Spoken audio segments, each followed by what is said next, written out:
that she should wrap her skirts about her feet when she kneels, in case she falls bad and shows off to the world what so many fine gentlemen have already seen. He does not reprove the boy for his coarseness. He is crude but correct. When the moment comes, it will prove. The women do it anyway. They must have discussed it among themselves. Thank you for reading that, and that's Hilary Mantel reading from the end, at the very end, but near the end of her latest novel, Bring Up the Bodies, which won the Man Booker Award, Britain's highest literary prize. Oh, weird. You know, it's such a little warning I just got. You just kind of shiver hearing that passage. And it just made me think, you know, about executions like it makes the guillotine seem very inane by comparison. Censors sets that off, or if that's web-based or what. Describing that if she moves, if Anne Boleyn moves while the sword's coming down, that, you know, she'll be cut to pieces, it won't be a swift death. Yes, they were asking her to do something very difficult, which was to remain absolutely still in the knowledge of what was coming.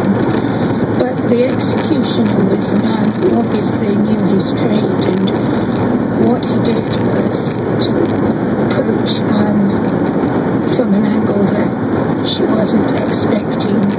She was blindfolded and she couldn't hear him because he was wearing soft slippers. And it happened before she knew. And she did remain kneeling upright. Usually executions were with the axe and the sufferer put their head on the block. But Henry thought that this was a more skillful, humane way of doing it.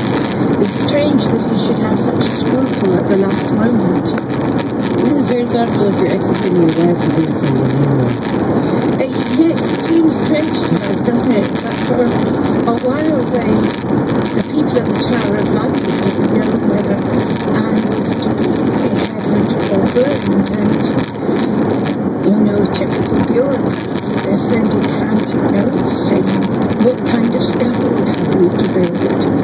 When you look at it through the bureaucratic language, it all becomes even more chilling, because to them it's just an administrative problem. They just want to get things done efficiently.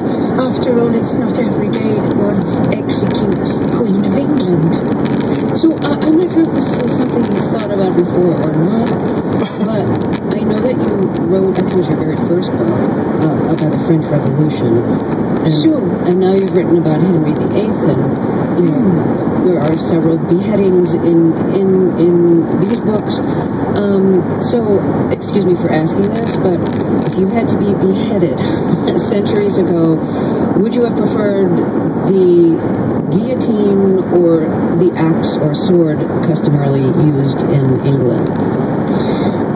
Well, it's a strange question. I thought so.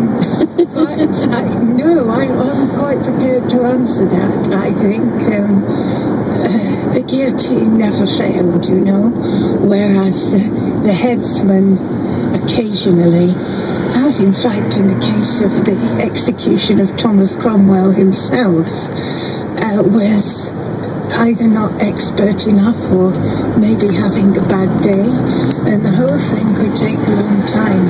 At least the guillotine was over in seconds.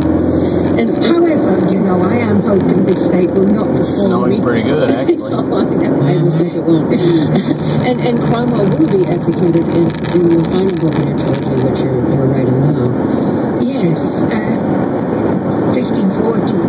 The final book covers his rise and rise. He's a long way to go yet. And then his sudden fall and execution in the summer of 1540. One of the things I find so interesting about, reading historical fiction in a period of beheading